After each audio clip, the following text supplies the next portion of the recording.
Hello, everyone, and welcome to episode 10 of Framing the Force here on the Aspect Network. I'm one of your hosts, Alex Batts, and joining me every week to discuss a galaxy far, far away is Robby Weidemann. Unfortunately, we have to start the show on a somber note as legendary actor James Earl Jones passed away earlier this week. Jones, known for his work in The Sandlot, Field of Dreams, and The Lion King, was one of the handful of people to earn an Emmy, Grammy, Oscar, and Tony, and the first actor to win 2 Emmys in 1 year. He also, of course, lent his talents to voicing the most iconic villain of all time, Darth Vader. In a statement, Star Wars creator George Lucas said, quote, James was an incredible actor, a most unique voice both in art and spirit. For nearly half a century, he was Darth Vader, but the secret to it all is he was a beautiful human being. He gave depth, sincerity, and meaning to all of his roles. Amongst the most important being devoted husband to the late Cece and dad to Flynn. James will be missed by so many of us, friends and fans alike.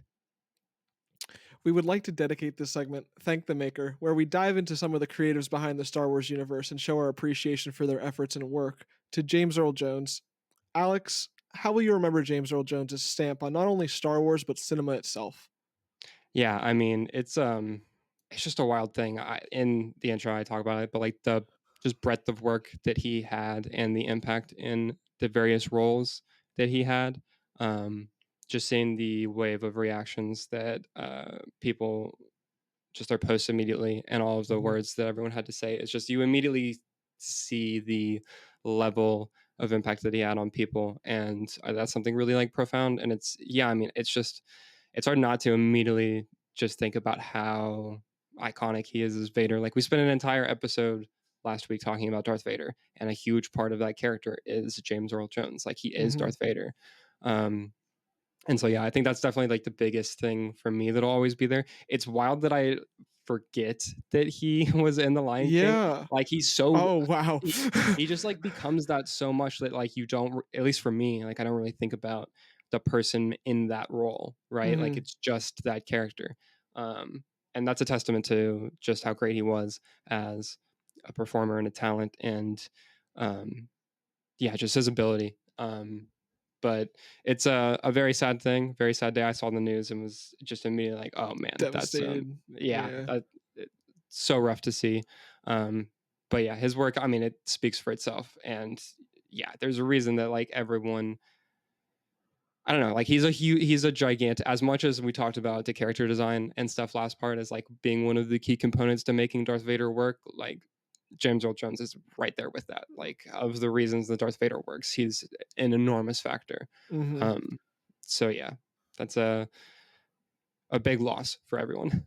Yeah, I mean, he paved the way for so many. I believe it was Giancarlo uh posted like in his tribute to him, and he was just mentioning like how he like one first of all, James did honestly I would think more on Broadway than just like in stage Yeah, which than like I know way less film. about, Yeah, but I that's don't know so anything. I'm wild. not a credible source for that. But like in Yeah. the post, he was like that John Carlo had worked with him on a show previously, but also he had mentioned like he had sought advice and guidance from him both in just in preparation and stuff, but also when he became Moff Gideon, Hmm. he went like, how do I deliver this character's lines a certain way to portray Whatever Moff emotion or Gideon. Yeah, whatever. exactly. Yeah. And he was everyone said he was just a kind soul, and Hmm. it's funny they got one of the most kind people in the world to play one of the Play most one of the evil like people of all time. right. Like it's great. It's funny how Yeah. that works out.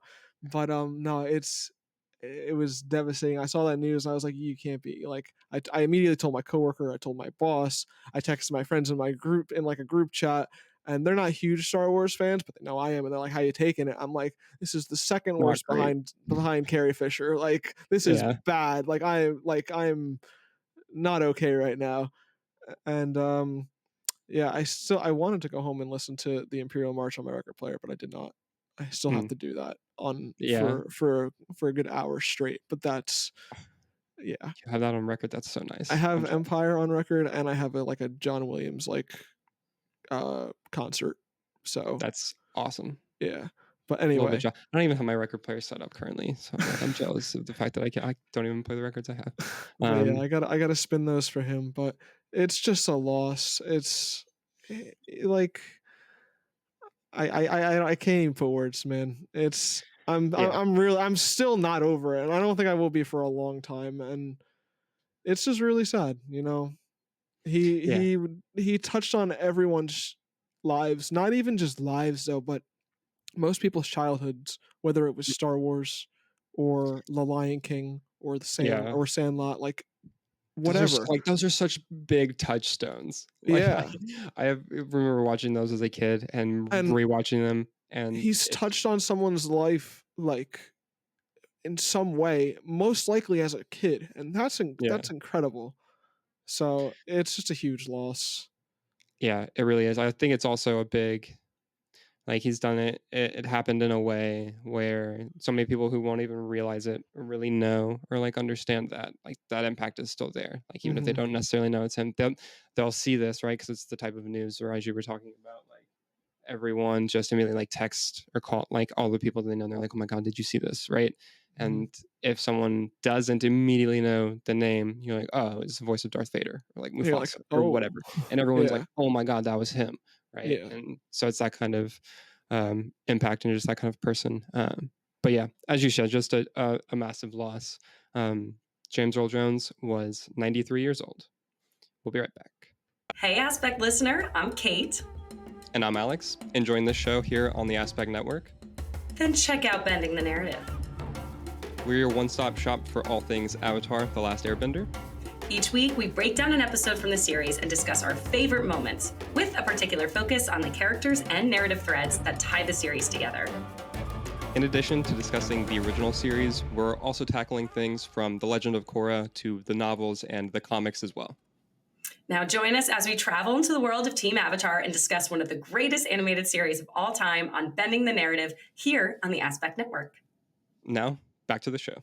Welcome back to Framing the Force. This week, news circulated that Lucasfilm and the filmmakers behind Rogue One, a Star Wars story, are being sued over their use of Peter Cushing's likeness in the film in his role as Grand Moff Tarkin. First reported by Oh, Times, Kevin Francis, a longtime friend of Cushing's, claims the actor agreed not to grant permission for anyone to reproduce his appearance through special effects without his authorization. The Disney companies claim they did not believe permission was required to recreate Cushing because of the terms of his contract in the original film and the nature of special effects. However, after being contacted by Cushing's agent, they agreed a payment to the actor's estate of about £28,000 to clear the use of his appearance. The High Court was told Francis is seeking less than £500,000.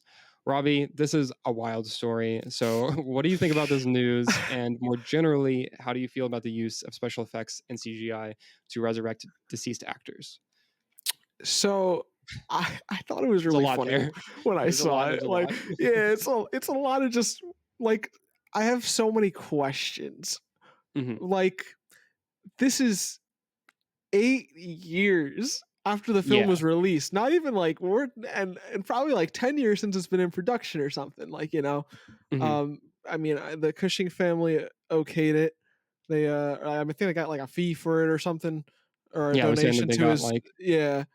they got the £28,000 to Mhm. clear the use of Yeah. his appearance. Yeah. Apparently, So that was okayed, but it's hilarious to me that they okayed it with the wrong, I guess, representatives, which you would think would be the yeah. correct representatives. But then there's this new law in California where it's like illegal to do it without the consent.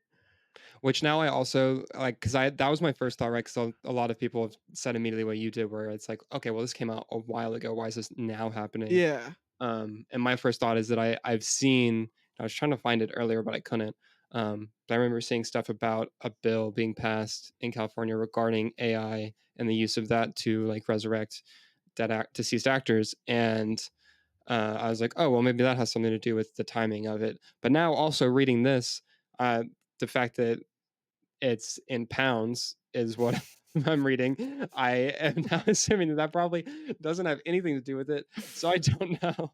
I really thought I had a like working theory there where I was like, oh well, now because of the precedent that's been set by this law, like now they're like, okay, we're gonna do that.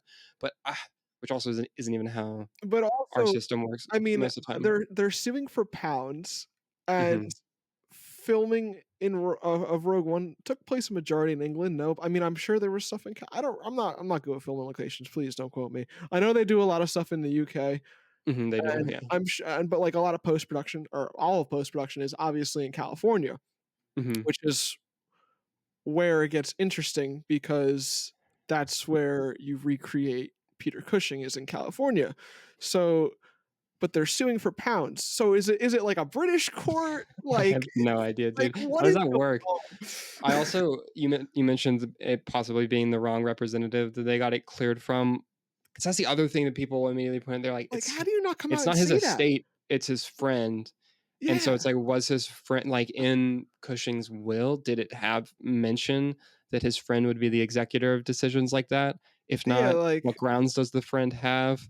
he said he Obviously, it signed a feels like he's contract got. when he worked on his when Peter Cushing was filming his last film that never got made. I read like while reading up on this. Mhm. Um, his friend was, I think, directing it, and it was in the contract, Mm, supposedly. interesting. Yeah, So I guess if there it okay, so that would actually be pretty good. That'd be pretty good evidence to admit actually. Like if you have a contract that's in Cushing, like explicitly states in his words that he wouldn't want that to happen. You'd be like, look, this is, and like it has a that could be yeah, compelling that's like evidence where the case. But that makes a also, case. but where was this 10 years ago? Yeah, dude, Like, I don't know. Maybe it's I because it's maybe been he's hurting for a paycheck. I don't know. maybe it's that maybe honestly might have just been being patient, I guess, and waited for because like it's become more of a topic of conversation as time has gone on. Like Yeah, I remember when this happened and it was like talked about, and there was some. I mean, I know that people were upset about it at the time, but I also don't remember seeing as much I mean, I of. think people saw the like they got the blessing from Cushing's estate, and they were like, "All We're right, like, cool, it's let's fine. there we go, Yeah, move on." Like, we'll just talk about if it's ethical or not. Like at this point, like you yeah. know, Um, so I mean, and now we've seen it a handful of times, and it's becoming more and more of a thing. And so maybe now they're like just trying to do this to set a precedent of being like, hey, we're not doing this. This is not a thing that we should do. I mean, Which I'm okay with that.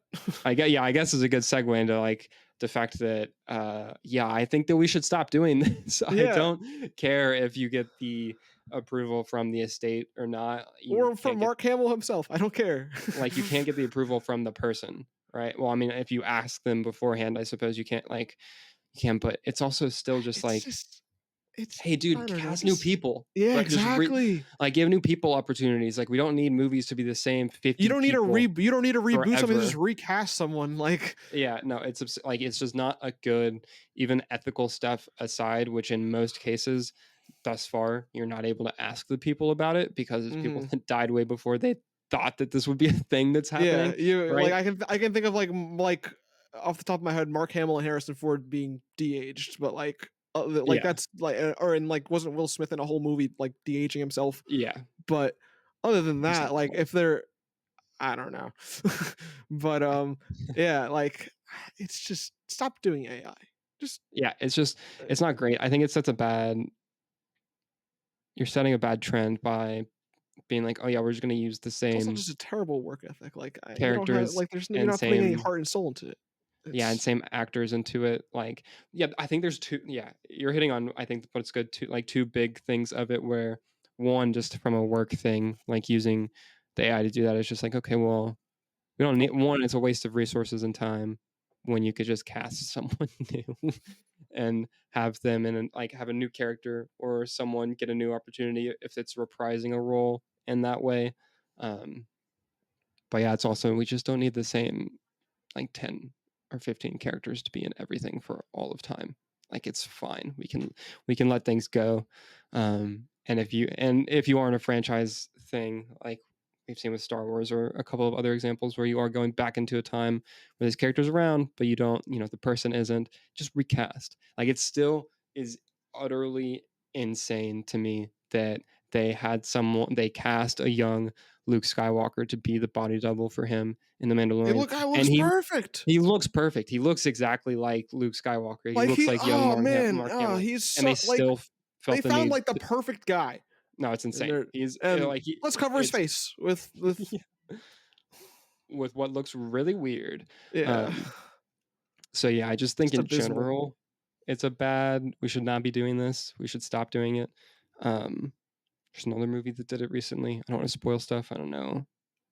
I know what you're I, talking about. yeah, that is a big glaring mark on that movie, in my opinion. But it's Yeah, whatever. Yeah, we permission or should. not from the estate. Yeah, like we should stop doing that. I think that would be great. um, but yeah, those are my points on that. It's Yeah. wild. I can't. I wonder how this is gonna go. Like, I'm excited to see how this plays out. I, Like, you know? I said like I thought like I was like, oh, this is gonna be really interesting, and people are like Yeah, it's not gonna be that interesting. I'm like, I don't care if it's not gonna be like really like it's not gonna have a super crazy like whirlwind court there's not gonna be a case. bunch of like drama, no, but I do Yeah, think it's gonna be I think just it's like I'm just curious like what does this guy have grounds on? Why is it so they like? I mean, he obviously has grounds on if this contract is a thing. Like I'm just yeah, curious to see like. I mean, it's just someone suing Disney, and those are always just interesting court cases to begin with because of how they try and get them dismissed, which this one wasn't. So, or I don't think it was. yeah. I don't know. I don't know. It's just it's a weird mess that I have no stakes in, and I'm just here to watch some fireworks if they come. But Yeah, pretty yeah. much. But that's all we got on that. When we come back, we're going to dive into our main topic for this episode, and that'll be underrated Star Wars films. We'll be right back.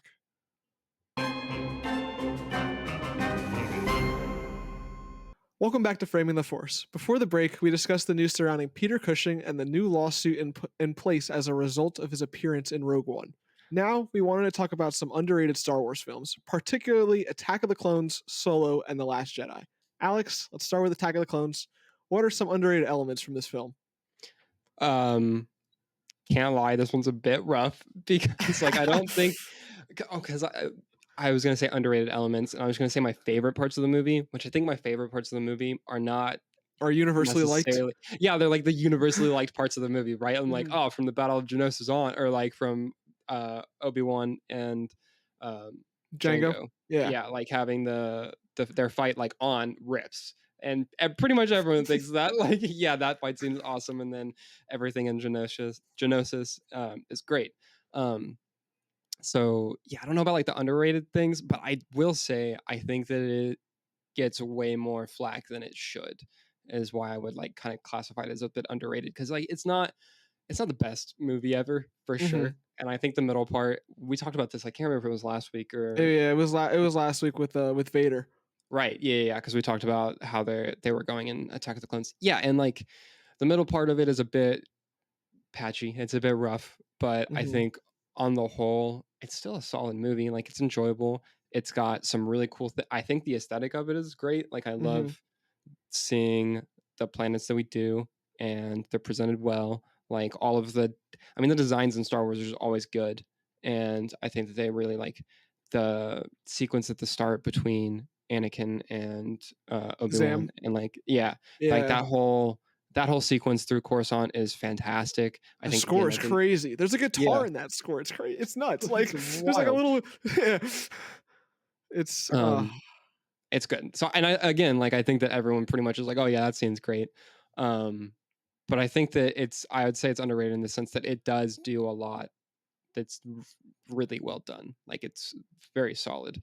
Um, it has one of my I can't lie least favorite shots in a lightsaber fight in it. That's super weird for a which second. one? It's just the like I I don't even gotta know how many. you bring up shots, I gotta ask. It's the like 10 seconds between the duel with Anakin and Dooku when they just are like swinging the sabers back and forth, and it's the shot where it's Oh, like from with here the up. lighting? Yeah, and the lighting just goes back and forth on like both of I them for a since I second. was a kid, I thought it looked So sick, but it's it's definitely so kind of funny, bizarre. bro. It just cuts to it, and it's just like light. It's like someone's holding a light tube in front of them and waving it back, which I'm Yeah. sure is what's happening. Like, No, but it is funny it's so though because funny. it's a nice little weird way to do foreshadowing. Yeah. But yeah, I mean, it's a good movie still though, and like we said last week too, on paper slaps. Like it's Mhm. got a fantastic plot. Bringing in a clone army that's been ordered by someone the Jedi aren't even. They're like, what do you mean we ordered a clone army? Like that's Where are the awesome. receipts? Yeah, like that's such a cool plot to have happen, and then obviously sets up the entire Galactic Empire. Like that's a really Mhm. cool thing that I think it's able to do and go through. I mean, we get Hayden Christensen as Anakin for the first time, so that's pretty Mhm. hype. All debates about performance in the movie aside, which I I don't also think his don't think. performance is that bad. I think Yeah, I it's don't think it's the work bad. he was given to Yeah, that's work the with. thing. Like the dialogue is just not. It's not the best It's not. writing Yeah, ever. no one can deliver that shit. Like sorry, George, it's not Yeah, fantastic that is dialogue. definitely So George's worst work. yeah, so I'm not gonna. I think he does good, especially with what he has. Mhm. But yeah, so it's a solid movie still. No, I think my favorite like underrated element of it is it's just a completely different like genre than the rest of the Star Wars films. That's a good point. Like that's the like the main underrated thing that sticks out to me. It is like a little detective noir kind of its own like yeah, it's a Star Wars film. It fits right into the saga, but the way it's, the way it's actually told and presented, it's completely on its own in terms of the rest of the Star Wars films and their like subgenres. I mean, they're all fantasy film Yeah. so That's a really but good point, honestly. yeah, It's that's got like a whole detective and also just straight romance thing going on for like half mhm, the movie, and the back half is like leading into a oh whole war. yeah, and episode Like, 3 is just like the height of the war, so yeah. and like the climax of it. So that's a good point. It really is a lot different than Yeah, it's just like all the other ones. if you look at every other Star Wars film, they're all kind of pretty similar in just how the story's told, what goes on and whatnot. But this one just feels so much different than the rest. I don't know. Yeah. The way it's the Detective Obi-Wan movie, and like it's not high on my list of rankings, but Yeah, I I don't even have know. I have recently like been really like having an internal battle with moving it up. I am not even So like sure it's where it is on slowly mine. been growing on me, and it's mainly because of the whole Detective Obi-Wan plot. Like I just really enjoy that part, like that whole Literally, just I have it like at the bottom of mine currently. it's my The number last 10 of time 11 currently, but I think I can move it up to number 9 like the last at time some I point. edited this list, which I don't remember when that Yeah, I was. haven't I'm touched gonna mine in be a long honest. I time. haven't touched my Letterboxd Star Wars ranking in quite a Yeah, while. that's the one that's at the very bottom of my letterbox list because it's the least updated one. Yeah, it's not the best one, but it does have some great qualities. I mean, it's got Yeah. that haircut for Obi-Wan. Come on, That haircut, iconic. bro, that is like there is one man that I would consider, and it is Obi-Wan episode 2. Like That's straight so up funny, Ewan honestly. McGregor in episode 2. That I don't know, it does Bro, something to the me. the the lightsaber twirl before he kills the I don't know the green Oh, the animal's name. swoosh with the hair and everything. Fuck. What a It's guy. too good. He's too much of a stud. Yeah, so underrated in some aspects, I think. I think people are right. They're like pretty spot on with the universal parts that everyone's like, "Oh, this Mhm. part rips." Like, yeah. What do you think about Solo? This Uh, one gets, I think, also way too much hate and just kind of like glossed over. unbelievable amounts of hate. Um, I have it ranked number 4. It's 7 for me. That's yeah, but you don't have it ranked above the original Star Wars, and I do. That's not true. I do have Dot it dot ranked dot. above the original Really? Star Wars. Yeah. Holy sh! Well, How would you like to guess where no where A New Hope is on my list? 9? Close. It's 10. Wow. Yeah. Where the hell is the Force Awakens? Right now 3. It's Force Awakens is top 4 Oh, good God, we have to for have a whole sure. episode just based off of our list. We gotta sit there Yeah, one day, like and just lock like in a debate. list and just Yeah, my wow. 1 and 2 flip flop. It changes on the day, but That's fair.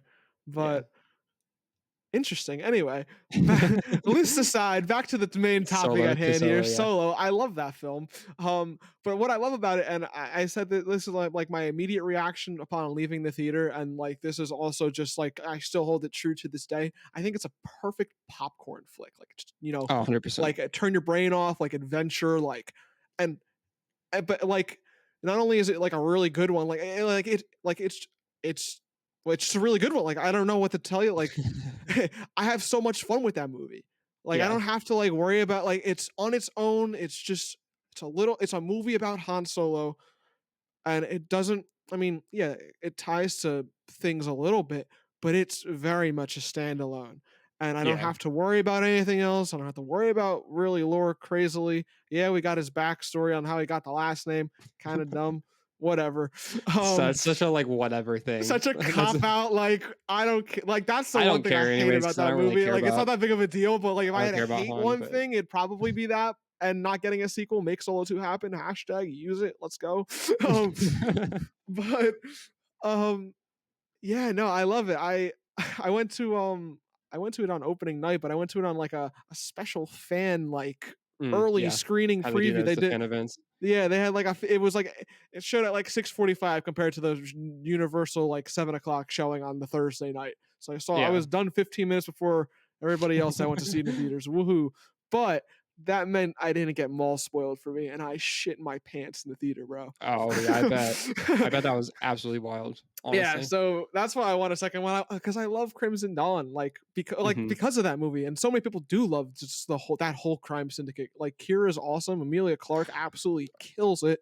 Yeah. Like just a work of art. Like oh my Yeah. god, just a it's such a it's underrated. That's why we're talking about it. I mean, it's got so many things to love about it, and yeah, it's kind of like a quote unquote meaningless, for lack of a better term, in terms of the overall Skywalker saga. Like it's Mhm. more, for lack of a better description, it's a meaningless film.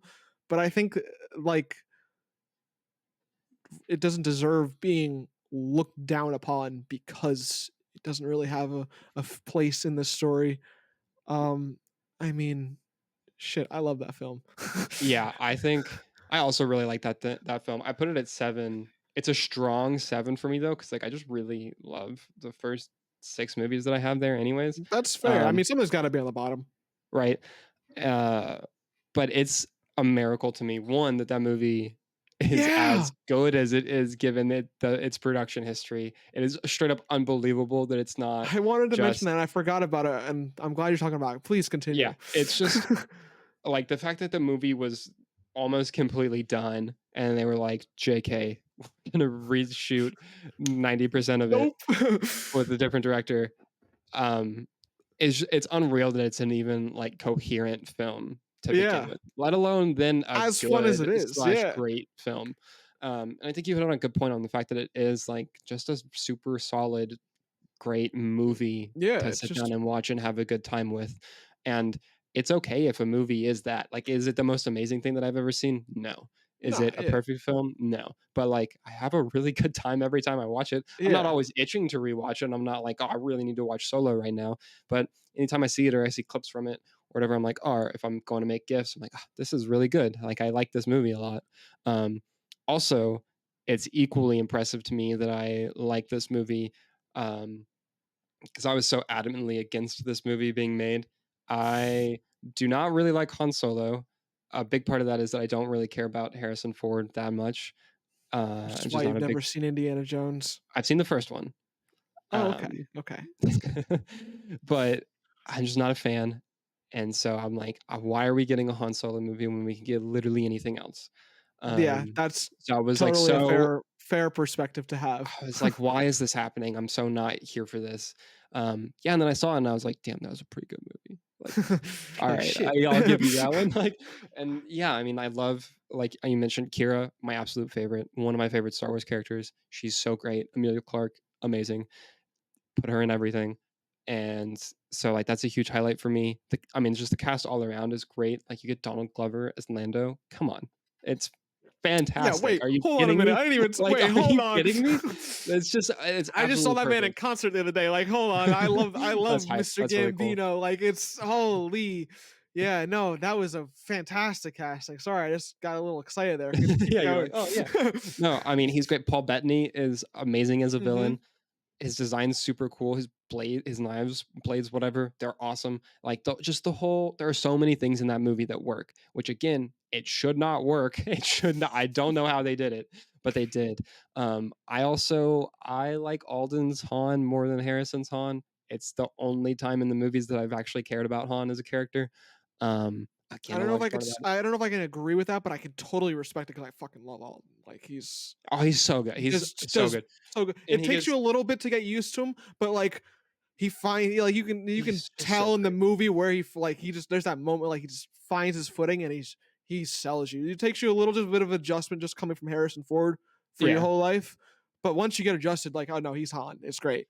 it's the perfect example of what we were talking about earlier, where it's like Recast. just recast people. There are so many great And now they talents. won't do it because of Solo, but no, it wasn't Yeah, your fault it made no like money. they It was took. your fault. It was your fault because you released it so close to The Last Jedi. Yeah, And like and it there's a was whole list of yeah. reasons of why it had the box office performance it Yeah. did, and they just took all of the wrong lessons from it. Yeah, And it's exactly. another reason I think it's underrated. And this isn't necessarily like to do with the movie itself. I guess this is more in the sense that I wanted more things like this. I think we talked about this. I don't remember when. I know we've mentioned it at least briefly though, but the fact that there was the plan for like Trilogy. like a Yeah. mainline Star Wars movie, whether or not that be in the Skywalker saga or Oh. post the Mhm. Skywalker saga in like a different trilogy or whatever, and then getting like blank a Star Wars story. Like we got Yeah. Rogue One, a Star Wars story, and like Solo, a Star Wars story. That's such a good idea. Like you, And it just nuked it. yeah, just absolutely nuked it. And like you said that it doesn't have like Solo itself doesn't necessarily have not that it's meaningless, but it doesn't directly pertain to the larger story or Right. whatever.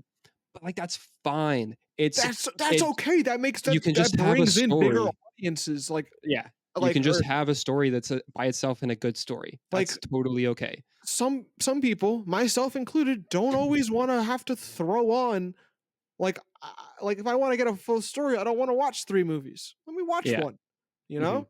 Like it's okay to not be connected at a greater scale. It's Yeah. still going to be in universe. You're still like, same I guess principles, like It has laws the of that connective universe, like the tissue connective just by yeah, being a Star Wars like it's a Star Wars thing exactly. because You it's a Star still Wars get thing. blasters, you'll get force sometimes, The ships, like like you're gonna and the production values, at least for a film. mhm. um, Yeah. but yeah, like it's okay. It's fine. It doesn't have to be this giant strung out MCU, everything's got to connect Mhm. story. Leave it Yeah. alone, So and like I said, I just want to throw on one film sometimes and get my story done. Obviously, this one was set up for a part 2 and probably a part 3, but it's still fine because now I can just watch it by itself and not worry. I still want Solo 2, but as of now, I'm chilling. yeah. And oh, another thing, I mean, you already mentioned it, but yeah, the fact that we get Maul at the end of this is utterly insane. Like the coolest thing. Gave us Crimson Dawn, which is a great concept. I need to read more of the comics and stuff. I've read some of it where that Kira's story great. like plays Kira's out great. further. Yeah, I just like oh, what I also is love that Crimson her name is Dawn? Kira. Like this is unintentionally my girlfriend's name is Kira. So I just have like I have an excuse to buy more Kira like merchandise. It's great. She signs It's a off very on it cool all the name. time. But yeah, so like great character. What was it? Crimson Rain was that the name of the comic event for a little bit? Yeah, I believe so. Yeah.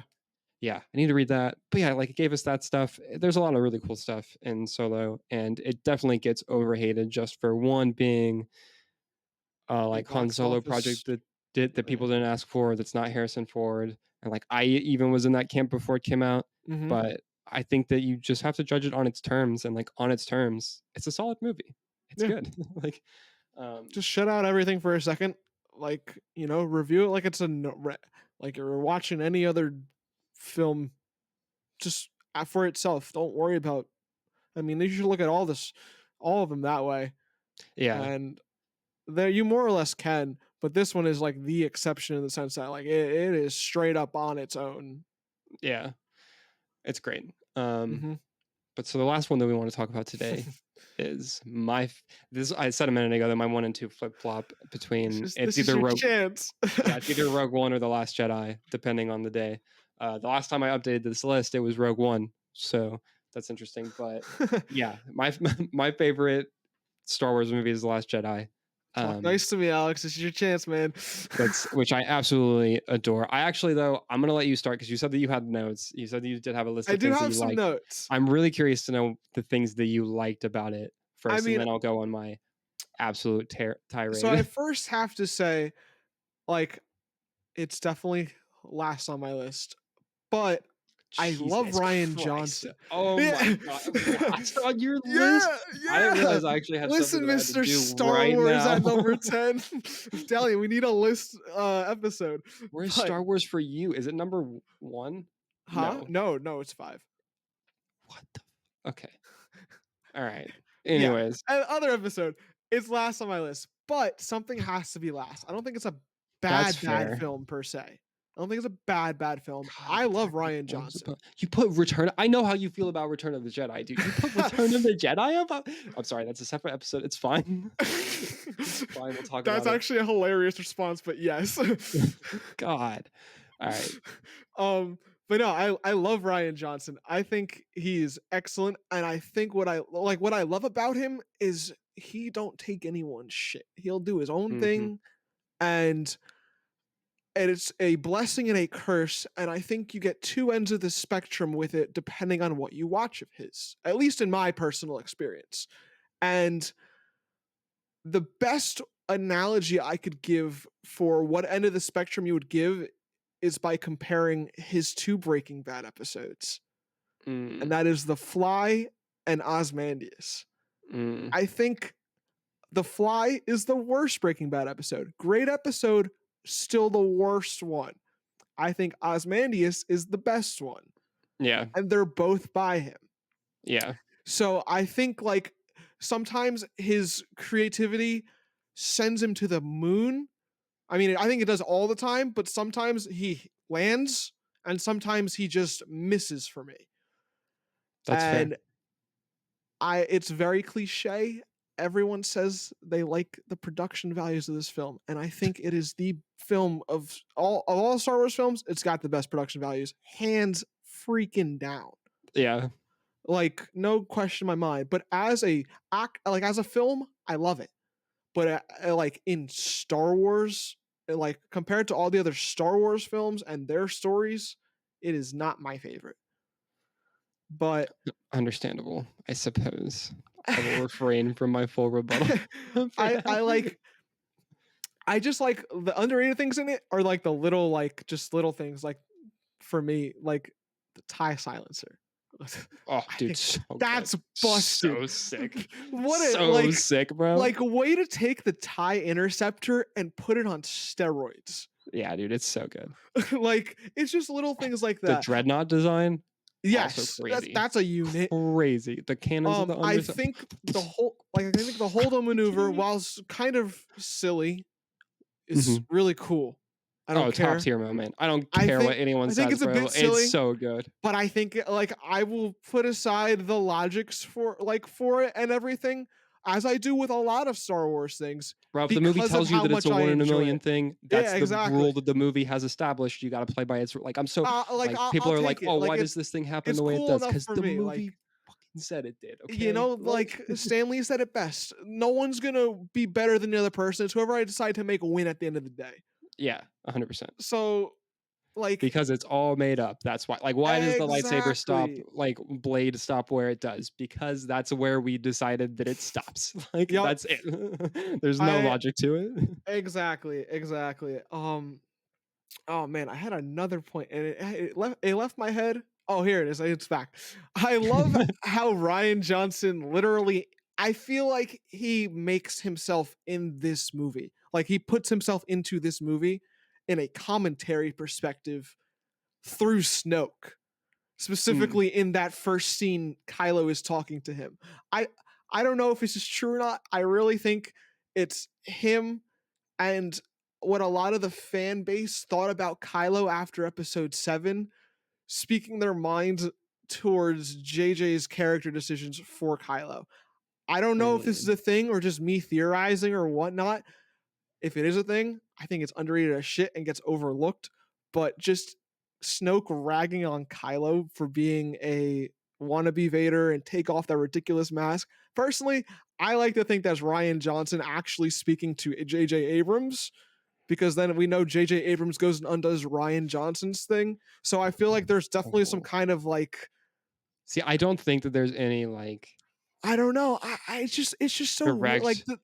I do think that they obviously did have different visions for stuff, different visions and right? stuff. But I Yeah. don't think So it's nearly as like malicious as what everyone who posits that kind of stuff is like, oh, they did this because they hate each other and they I thought don't this was I the don't think it was worst like a thing. Like, hate thing. I just mhm. think it was like a way to like, like because I Ryan went a think, different direction from JJ. So that's just like it's like a smaller like part of this shift in the direction, because he starts like, because obviously he kills off Snoke. Snoke was supposed to be there in 9, I'm assuming.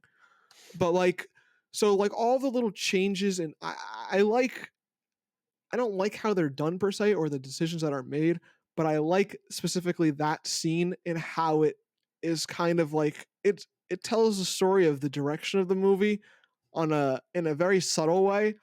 mhm, But the shift from going from JJ to Ryan, I kind of feel it like you feel it, and you feel the shift back in 9, but I really like, it sticks out to me like this film is going to do not what you want from that line, even though that line is not actually any direct foreshadowing or anything. I just mhm. like that one always just sticks out to me. I'm like, huh, it's really like interesting that that is a small stepping stone, because that obviously is a change. Like the Kylo doesn't have a helmet on the whole goddamn movie. Yeah, So like it does end up being a direct change because it leads into stop wearing that stupid mask or that ridiculous whatever he calls it. I yeah, think he calls it ridiculous. Take that ridiculous mask off your face or something or whatever. But yeah. I like, I don't know. That scene, that conversation is a really fun one for me. I don't know why. I just like Ryan though. I like his personality and just how he tells his story his way. I don't know. I just like that scene's a reflection of Ryan to me, at least personally. Yeah, no, I mean, I think it's definitely him going, because I don't know. I do see the like idea that it's taking all of the things from the Force Awakens and going in a very different direction, because it is. But at the same time, I think it's doing like you can't go in any of the directions that Ryan goes in that movie without the seeds that are planted in the Force Awakens. Like, Mhm.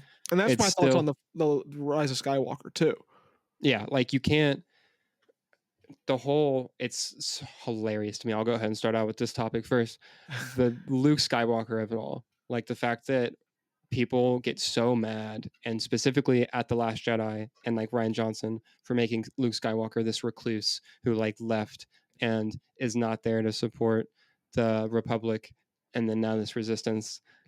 And it's like, okay, well, he's not the one who wrote that he was on an island and threw away half the map to get there. Like, that's something that happened in The Force Awakens, but no one had a Mhm. problem with it in that movie for some reason. I guess just because he just didn't show up, so he wasn't actually there to like No, complain I about don't his I don't character. mind Luke in this movie, honestly. I don't. Yeah, oh, thank God. But but no, it's like it's one of It's those not my things. favorite, not what I per se wanted to see, but Mhm.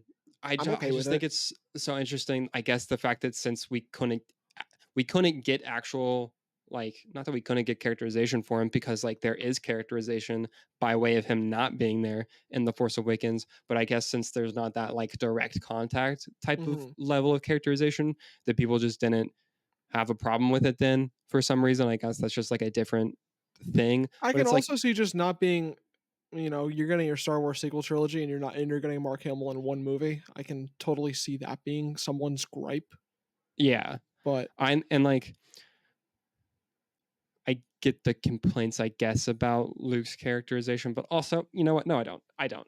Like, I think it's like I understand. I guess if it's just like not the direction that you wanted to go with it, sure.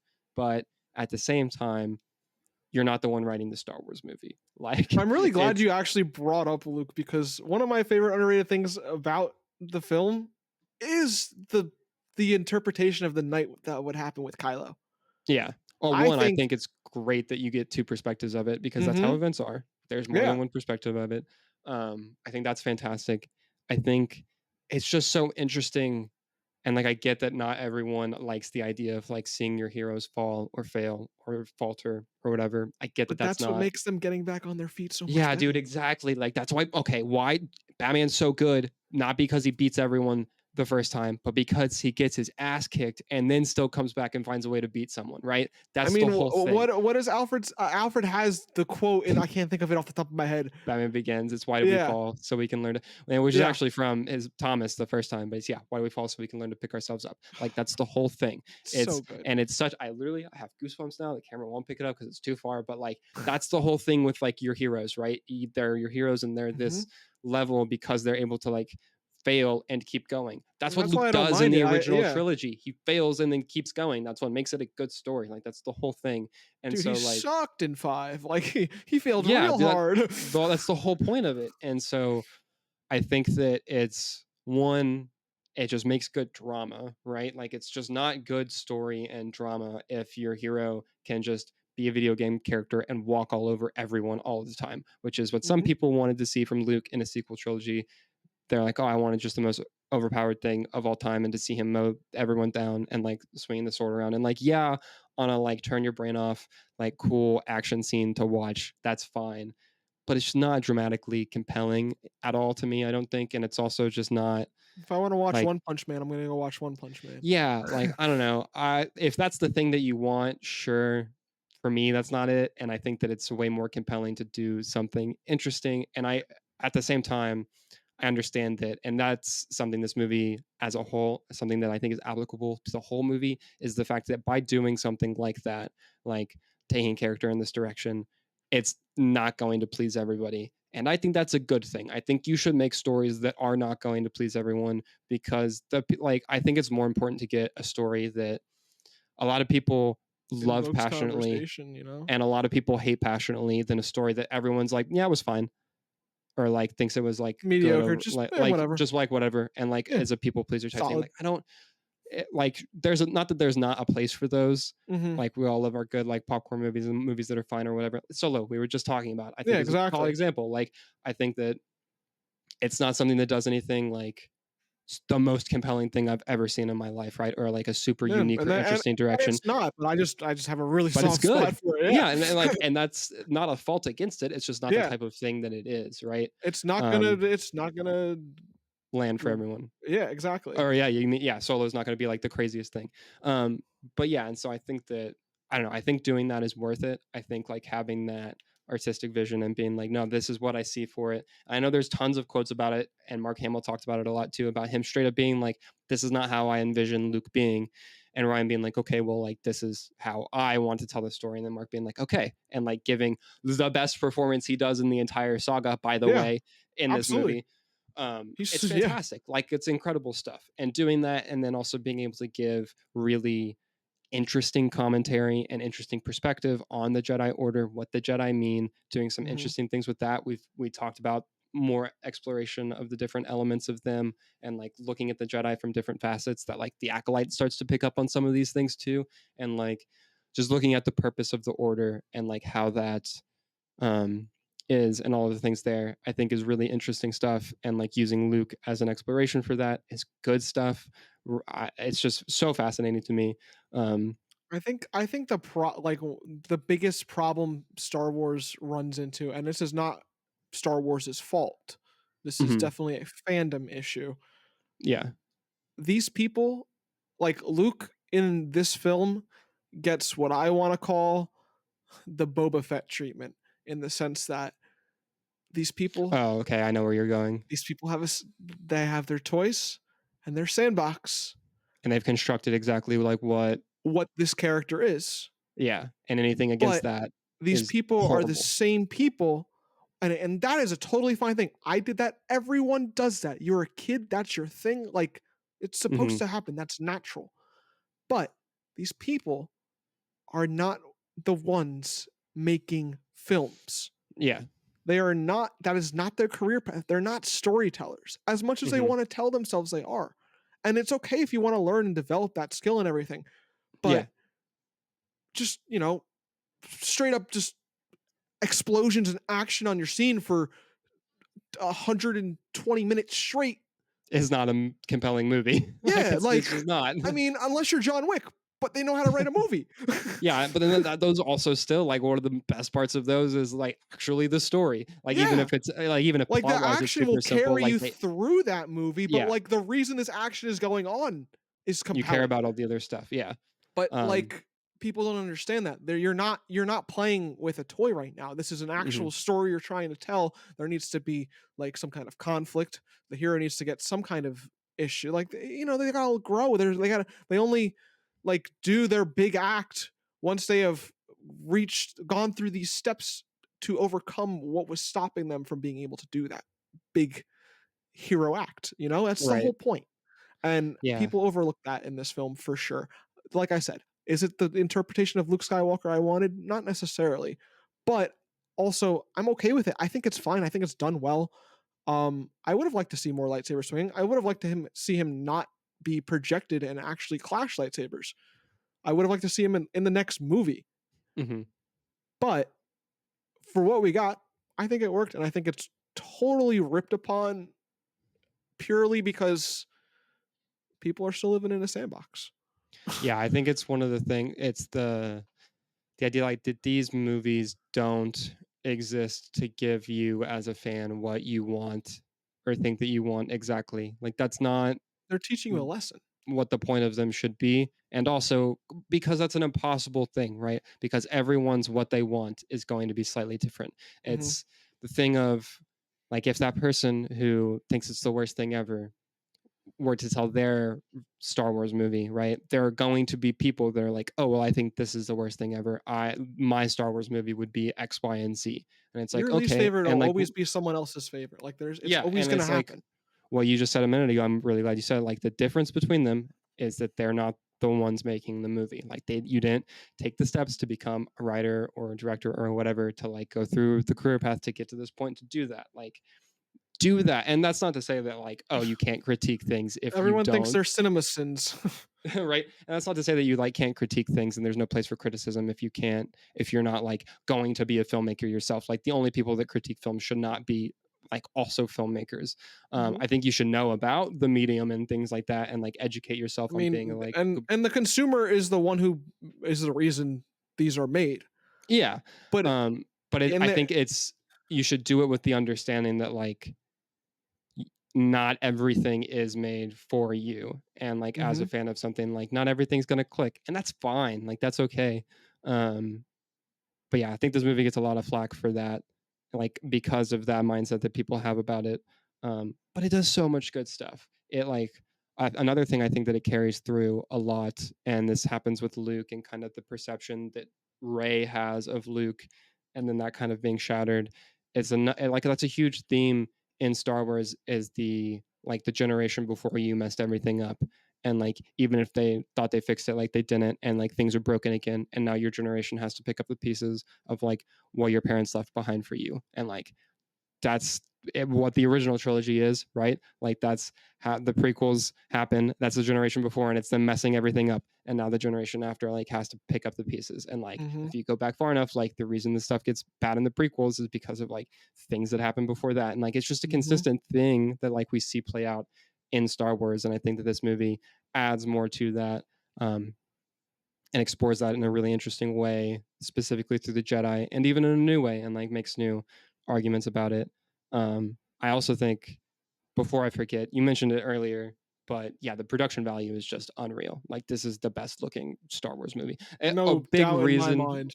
yeah, like a big reason that a lot of the movies that are in my top half of like the list of favorite Star Wars Well, I movies, know why like they're Rogue One is, that's 1 yeah, and like 2 they're the are the Disney 2 best ones, and ones. that's because like I'm not the it's the best that Star Wars has ever looked is these movies. Like Yeah, no, the that's the movies absolutely that true. Those 2 are the by far leaps and bounds 2 best looking films. like those, and somehow they do it on Andor's budget also, and like make that thing look just unreal. But like, yeah, Star Wars does not look better than this, just straight up. It's gorgeous. It's Absolutely. so well done. Every technical element of this movie is off the charts. The soundtrack, John Williams' score for this thing is Dude, ridiculous, I'm bro. so It's upset because unreal. every time I have bought in this soundtrack twice, or I bought it Oh. once, returned Mhm. it, and got it as a replacement.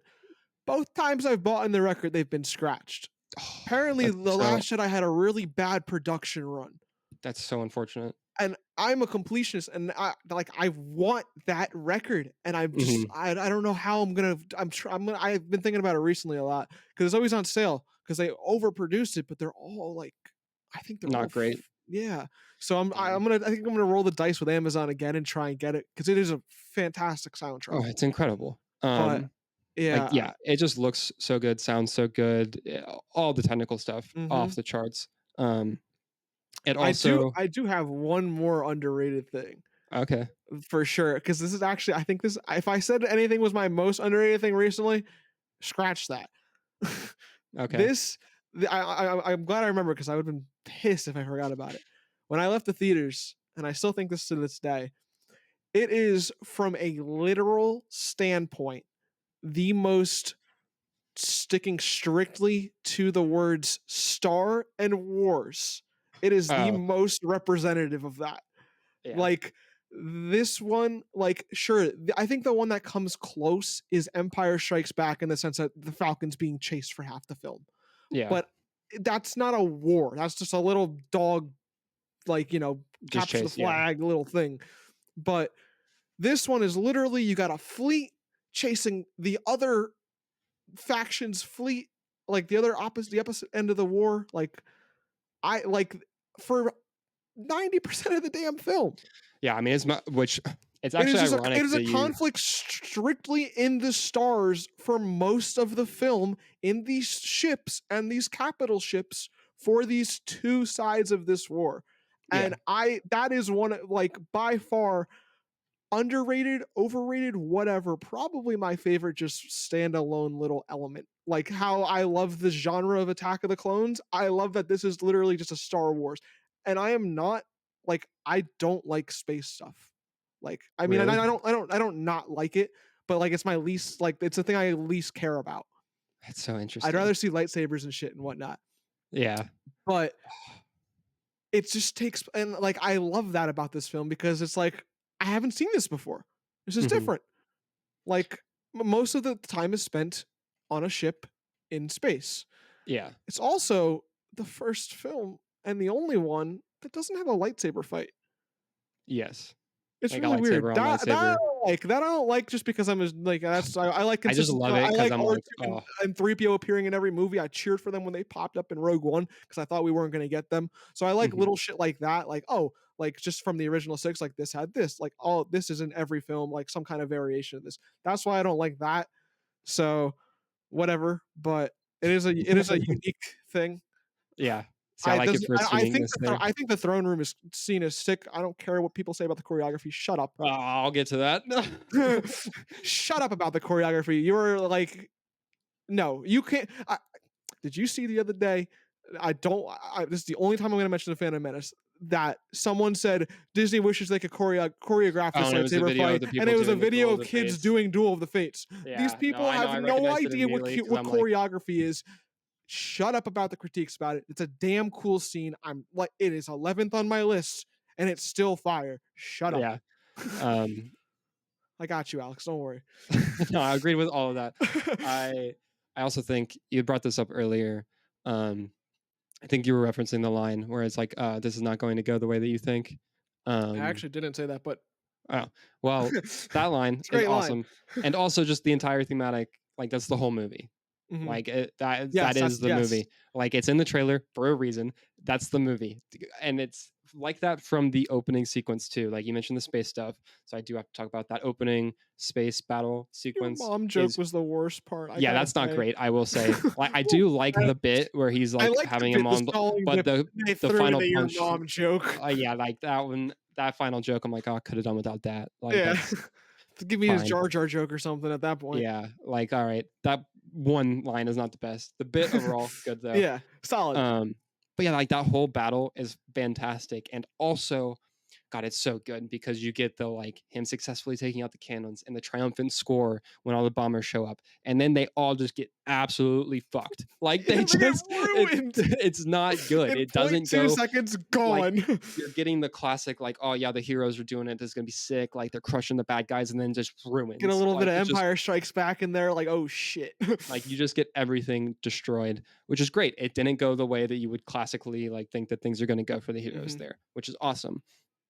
Ironically, I don't know that I like the fact that like when you break it down in a like plot wise thing and like narrative the narrative box, I'm not sure that I love the like them just playing a slow chase for the whole movie.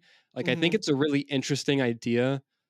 I don't know if it's the best one. Like I think it's really interesting what Ryan Johnson is able to do after putting that constraint on himself, like plot wise, I guess. You I've know, got like the way that he's able to do it, but like I don't know how I feel about that. I have got one thing, and this is what puts the film on the 11th spot because I Hmm. feel like a good chunk.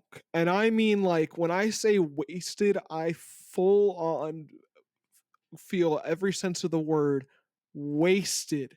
I don't like throw that around loosely. That Canto was bite.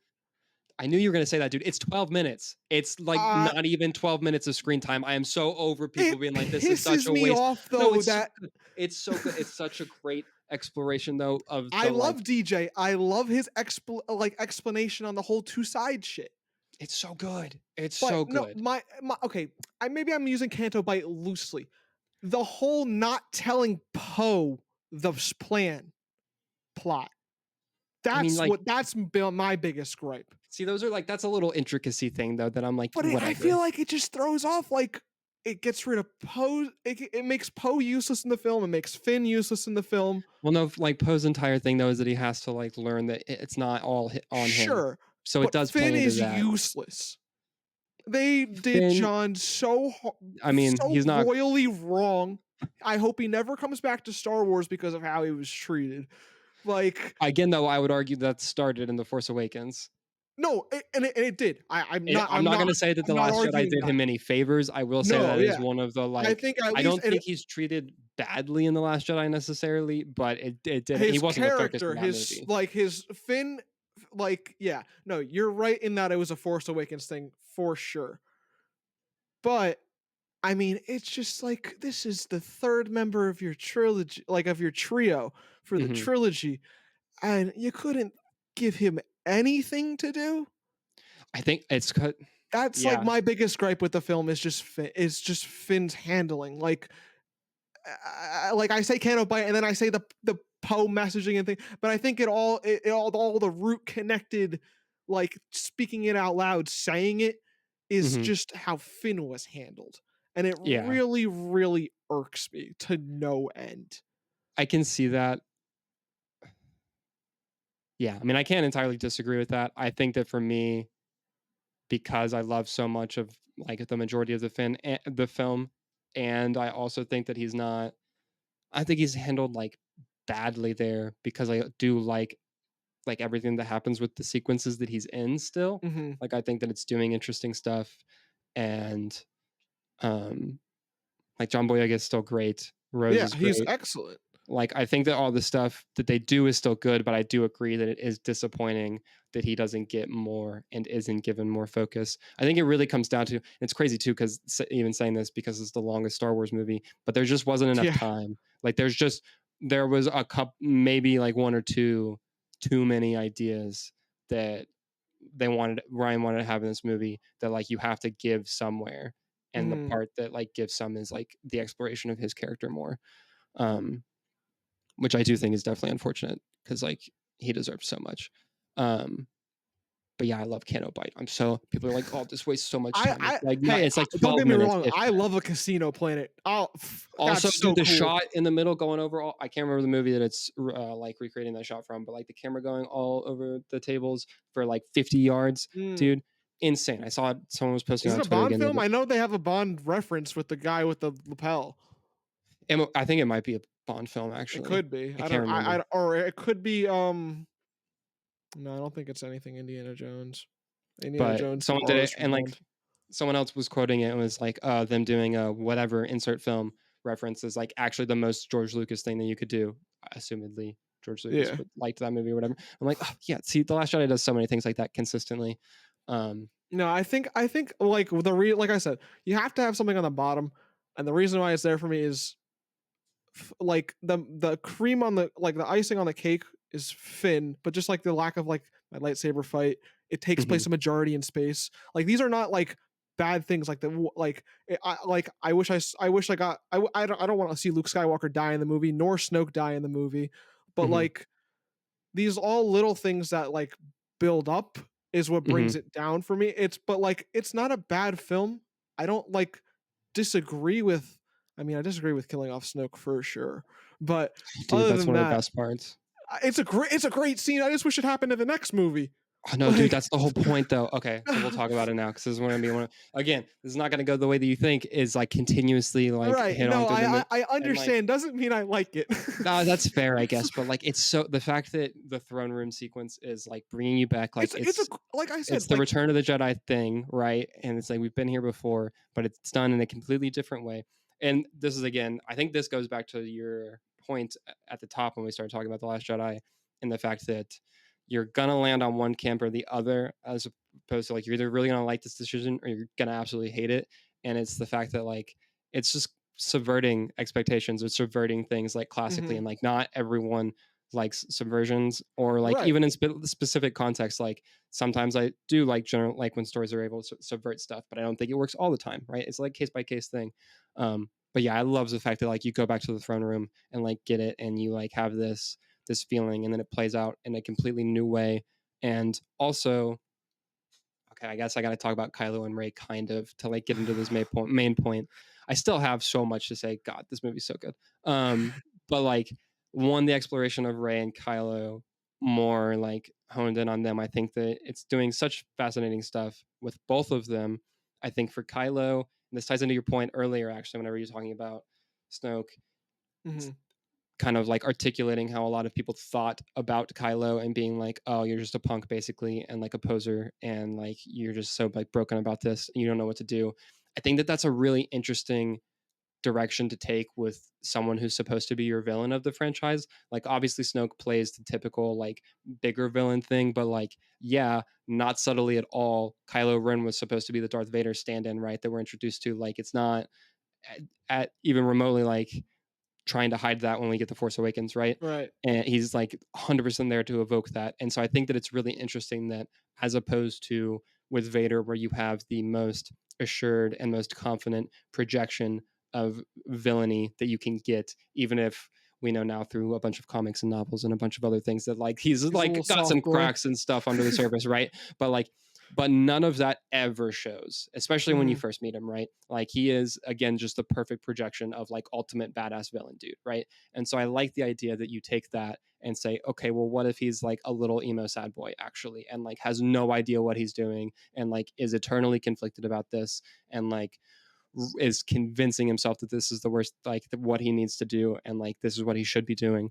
Um, and like having him genuinely grapple with that, and like also taking that and then putting the lens of lineage onto it, and putting the lens of like who his father or like his family is, and like talking about the weight that that has on people. And so you get that side of the exploration, which I think is super interesting for Kylo. And then you also get the lineage like exploration through Ray, and the fact that she's like, I don't know who I am because I don't know this, and like thinks that finding this will solve that for her. I And love like, Ray Nobody. oh, it's so good. And like the reveal and the gut punch that like that doesn't matter. That's not what makes you who you are as Ray's a best person. fit is in this film too, by the way. Oh, Like I think 100%. it's her best fit, Yeah. and I think the interpretation of Kylo at the end of the film is the best version of Kylo what we get. Yeah. Like end Um, of Last Jedi, Kylo is peak.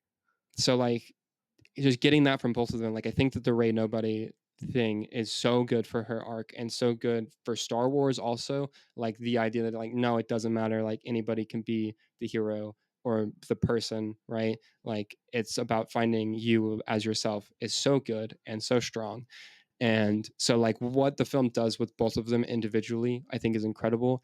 And then it takes it to another level and is like, oh, we're going to intricately tie them together with the Force, have them form this relationship, which you can.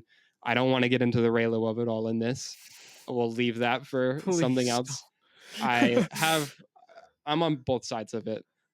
I don't feel super like passionately one way or the other. Regardless, I do think it is a very interesting relationship, It's a very interesting platonic or relationship not. for sure. Like whether like I think that there's a lot of compelling stuff that you get by exploring them in a more intimate or tied together way. So I think that's super interesting. But then also from a technical, like real world technical level, um, but then also like in universe force lore level, the dyad thing and the way that they communicate in this movie is some of the coolest shit that Star Wars has For ever done. sure. Are you kidding me? Like like whenever they're seeing each other, like which one I remember watching the director in the Jedi like documentary that was I talking gotta about this watch movie that. being made. Oh, dude, it's so good. I gotta watch it. Um, Ryan Johnson talking about the fact that like he had this idea and the way to present it, talking about it like in the edit and how he was very unsure if it would play, like if as an audience watching like you would get that like they're seeing each other and like that kind of thing, like strictly Hmm. just using like the language of film how we do because of how we're accustomed to the way that shots are edited together where you do like shot reverse shot and like that being like seeing what a person's looking at and then like cutting to them and all of the things that you use in film language, like Hmm. using that successfully and like it plays so well, you Oh yeah. immediately understand, like that's incredible to me. I love that type of stuff. So like just pulling that off and that whole thing on both levels, like in real life and then also what it does in the world, I think is so good. um like one of my favorite lines in all of Star Wars is whenever it's like happening and Kylo's like, I can't see your surroundings, can you see mine? Is so like that's maybe my most underrated line in Star Wars because I think it's just really cool like to think about in the way of like the mechanics of this like force projection vision thing working, but then also like tells you so much about the way that Kylo's character starts thinking about things and the way that he starts thinking about the force. He's like, okay, this is happening, starting to assess and like asking a question like that is just so like I don't know, you just get so much about his character from that. And it's also something that I don't know, I guess you wouldn't necessarily pick up on immediately or like think about in that way, but like it's just a little thing that adds a lot Hmm. to him. Um I think the movie is littered with that. So like the Force dyad thing is super cool. I love all that we get from that. Um Again with the little moments like seeing Rey react to rain is a really cool moment. Like I've seen a lot of people post like and praise that even if they don't like the movie, that like that's a really cool moment. It's something that is again carrying like the emotional and character through line from the Force Awakens, and like she's been on a desert planet her whole life. Like I can't it'd be so wild to imagine like seeing rain for the first time or like Hmm. oceans, right? Like and waves crashing in. So I like that you get the little character stuff like that throughout it as well. Um, like all that stuff is good. So yeah, them two, I think both individually and then combined, all the stuff with them is just like some of my favorite stuff in Star Wars. This movie really solidified them as like being as high up in as they are in like my favorite Star Wars characters list. I mean, my cat is literally named Kylo, so take that how you will. Um, but like yeah, so all that stuff and then you lead to them getting to the throne room and like I have never won that entire sequence is awesome. Technically the fight rips. I 100% agree with you. All the people that complain about the choreography don't know what they're talking about and it's so annoying. Like literally no fight in any film is meant to be nitpicked apart at 2 frames a second. Like you're just that's not how you're supposed to watch things. I'm sorry if you're doing it like that and like that's Like how how you're many choosing to times are enjoy you things. if Like you're gonna how many missed punches you're gonna see? Like all of them are missed yeah. because it's not real, dude. That's how it's made. Sorry. Like it's so beyond ridiculous. Um Choreography rips. I do like it, like you mentioned it. It's not a lightsaber fight. It's lightsabers versus other weapons. The other weapons are sick. The Praetorian Hmm. Guards costumes are awesome. The whole set is incredible. They actually lit that curtain on fire behind them and it's just falling the whole time. Top tier. One of the best sets. But like that scene is I the biggest thing for that scene to me is I remember watching that in the theater the first time and genuinely having absolutely no idea where the movie was going from there. And like to feel that in a Star Wars movie, like watching it in the theater is like, Bro, I got that movie spoiled for me in the theater. oh, dude, I'd be so pissed. Dude, I'd be so no, mad. like when Ray is having her vision, or like they're connecting the minds. Hmm. I think it's when it with the water, when it's raining, and Hmm. when Kylo's like looking out at like I don't know, he's looking at the hangar, the fleet. Well, I don't know. He's looking at like Yeah. some first order stuff. Yeah. Yeah. It goes like our screen went black in the theater. And I'm like, oh shit, this is really interesting. This is part of the fucking because they're talking back and forth. I'm like the perfect Yeah. time for a screen to go black. Yeah. We're like, no, this is fucked up. Like, there's something wrong here. Hmm. So we let someone know. They stop. Um, they replay the film, but they have to fast forward. And they Oh, fast forwarded to what is my now favorite scene in the movie, but I had it spoiled because I am a die-hard fucking Yoda fan. yeah. And they fast forwarded too far, and guess who I saw about That's 15 rough. minutes before I was supposed to see him. That's so rough. Truly the worst theater experience of my life was The Last Jedi, and it's not the film's fault. Yeah, that is a big bummer. I hate Anyway, to hear sorry about that little tangent. that. I can't talk about No. it without mentioning that. Yeah, that's very unfortunate. Yeah, But like it is what it is. being able to sit there and be like, I don't know where this is going to go, and like Kylo to Rey being like, join me, and that whole conflict there, and like seeing the contrast between them, and like vividly remember sitting there and being like, I don't know where this is going, and also thinking for a second it was possibly going to go there and have Ray be like, okay, and join him, which I honestly still kind of wish happened because I think that would have been just like You and me insane. both. It would have been like I do, if I can have a gripe for a movie not going somewhere or doing something, like it's that. It's Like I that do with wish that. it would have gone a little bit I further would have in that forgiven killing idea. Snoke 100% for that. Like, because yeah, I love the undercutting the bad guy, right? And it's like, no, that's not who you thought it was, and like we're doing something new and something different, and it's like, no, like let the old things die, like you're holding on, let go. And I think that it would have been really interesting and really hammered that home if they had done that, because like that would have been just unreal. um but still having that feeling, like getting that feeling from this movie, um which is incredible. And like the movie just consistently did that for me, where I was like, I haven't seen this in Star Wars before. I don't know what this could possibly mean, like long term, or like where things could go from here. And like that's just an incredible feeling to me. And I love the movie like being able to do that. So like all that stuff was great.